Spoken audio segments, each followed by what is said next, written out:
कभी के दिन बड़े और कभी की रातें, ये मुहावरा हमारी सियासत पर पूरी तरह सादिक आता है। एक तरफ इमरान खान पार्टी चेयरमैन की दौड़ से बाहर हो गए हैं और दूसरी जानिब मियां नवाज शरीफ की इलेक्शन की रेस में एंट्री हो गई है। 6 साल कबल सूरत हाल बिल्कुल मुख्तलिफ थी। सिस्टम मियां नवाज शरीफ के दर पे था और इमरान खान का हामी, मगर आज बादे मुखालिफ जोरों पर है। इस्लामाबाद हाई कोर्ट ने मियां नवाज शरीफ को एवन फील्ड रेफरेंस में बरी कर दिया है। एहतसाब अदालत ने इस केस में मियां साहब को 10 साल कैद और जुर्माने की सजा सुनाई थी। मुझे हैरत उस वक्त हुई जब मालूम हुआ कि नैब ने सजा के दिफा में कोई दलाइल ही नहीं दिए। जब मुद्दई ही केस चलाने से इनकारी हो जाए तो सजा कैसे कायम रह सकती है।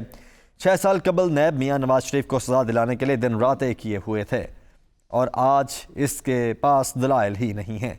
क्या इसे इंसाफ कहा जा सकता है? मैं समझता हूँ कि नैब ने यह मुकदमात गलत बनाए थे और सजा भी मेरिट पर नहीं हुई थी, लिहाजा अब दुरुस्त फैसला सामने आया है। मगर सवाल यह भी है कि नैब मियां नवाज शरीफ की इतनी खुलकर हिमायत क्यों कर रहा है? क्या इस कौमी इदारे को अपनी साख की जरा बराबर भी परवाह नहीं? इतनी जल्दी किस बात की थी? अगर नैब एहतसाब अदालत में दिए गए दलाइल ही दोहरा देता तो क्या कबाहत थी? नैब प्रोसिक्यूटर ने अदालत में दलाइल दिए कि नवाज शरीफ और दीगर आन के खिलाफ ये रेफरेंसेस सुप्रीम कोर्ट के फैसले के बायस दायर किए गए थे। इस पर जस्टिस मियां गुल हसन औरंगजेब ने इस्तफसार किया कि आप कहना चाह रहे हैं कि रेफरेंस दायर करना आपकी मजबूरी थी। यही नहीं, नैब ने फ्लैगशिप रेफरेंस में भी मियां नवाज शरीफ की बरियत के खिलाफ जो अपील की थी वो वापस ले ली है।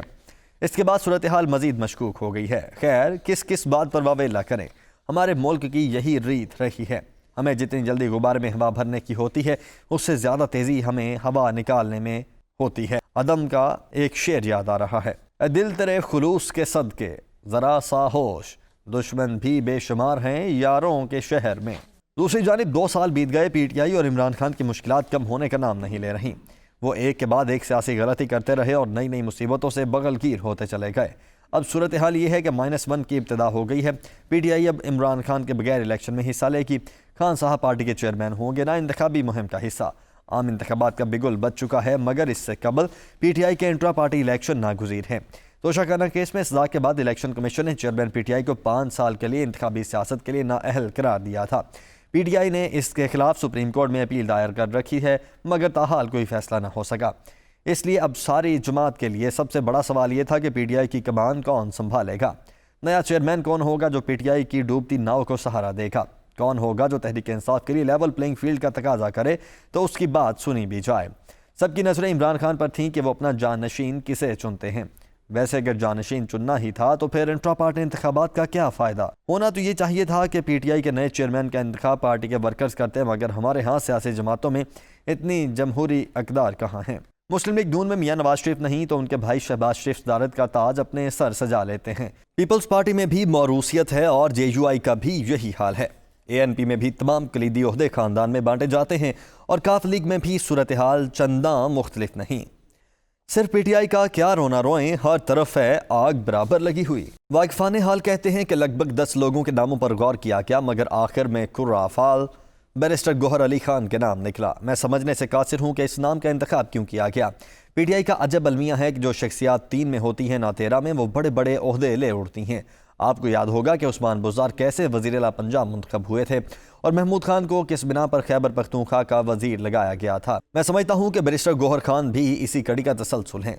अगरचे वो बहुत काबिल वकील हैं, मगर सवाल ये है कि क्या वो अच्छे सियासतदान साबित हो सकते हैं? क्या वो आम आदमी की तवज्जो हासिल कर सकते हैं? क्या वो इतना असर और रसूख रखते हैं कि उनकी बात सुनी जाए? क्या वो पीटीआई की इलेक्शन मुहिम में जान डाल सकते हैं? और सबसे बढ़कर लेवल प्लेइंग फील्ड हासिल करने के लिए वो सियासी तगदो कर सकते हैं? मैं नहीं समझता कि वो ये सब कर सकेंगे।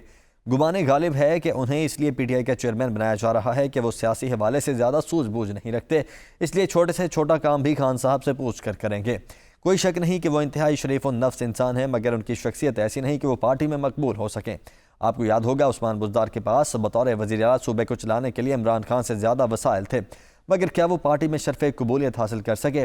अब देखना यह है कि इमरान खान का बैरिस्टर गौहर अली खान को पार्टी चेयरमैन बनाने का फैसला दुरुस्त साबित होता है या फिर यह फैसला भी उस्मान बुज़दार के इंतखाब जैसा है। सियासी हलकों में यह सवाल भी गर्म है कि बुश्रा बीबी को पार्टी की सरबराह क्यों नहीं बनाया गया और शाह महमूद कुरैशी के रास्ते में कौन सी रुकावटें हायल हैं। इमरान खान आज भी सबसे ज़्यादा अपनी अहलिया पर भरोसा करते हैं। अगर वो चेयरपर्सन बनने का कह देती तो शायद खान साहब इससे इनकार ना कर पाते, मगर उन्होंने ऐसा नहीं किया। इसकी 5 वजूहात हैं। अव्वल, उन पर भी कई मुकदमात हैं और उनकी गिरफ्तारी का भी इम्कान है। दोम, पीटीआई के वर्कर्स ने उन्हें इमरान खान के जानशीन के रूप में कबूल नहीं किया। वर्कर्स की गालिब अक्सरियत का ख्याल है कि इमरान खान आज जिन मुश्किलात का शिकार हैं उसमें उनकी जोजा का बहुत बड़ा हाथ है। खान साहब पर तोशा खाना और अलकादिर ट्रस्ट केस उन्हीं की वजह से बने हैं। अगर उन्हें चेयरपर्सन नामजद किया जाता तो ये पीटीआई के वर्कर्स का बहुत बड़ा इम्तिहान होता। सोम, खान साहब की अहलिया पर करप्शन के भी बहुत से इल्ज़ामात हैं। पंजाब में तकर्रो तबादलों के हवाले से मुबैना करप्शन में उनका नाम लिया जाता है। इलावा ज़ीं, साबिक वज़ीर आला पंजाब उस्मान बुज़दार की नाकामी भी उन्हीं के सर है, क्योंकि वो साबिक खातून अव्वल ही के नामजद करदा थे। चहारम, इलेक्शन सर पर हैं और पीटीआई के नए चेयरमैन को शहर शहर जाकर जलसे जुलूस करना होंगे। वर्कर्स को मुतहर्रिक करना पड़ेगा और पार्टी में नई जान फूंकना होगी। क्या बुशरा बेगम ये सब कर सकती थी? पंजम, कहा जाता है कि इमरान खान की जारहाना सियासत में भी उनकी अहलिया की हिदायत शामिल थी और गालिबन उन्हीं की मशवरे पर गद्दारी का बयानिया बनाया गया और उसका खूब चर्चा किया गया। अगर पीटीआई के लिए सियासी माहौल साजगार बनाना मकसूद है तो यकीनन वो पार्टी की चेयरमैनी के लिए मौजूद उम्मीदवार नहीं है।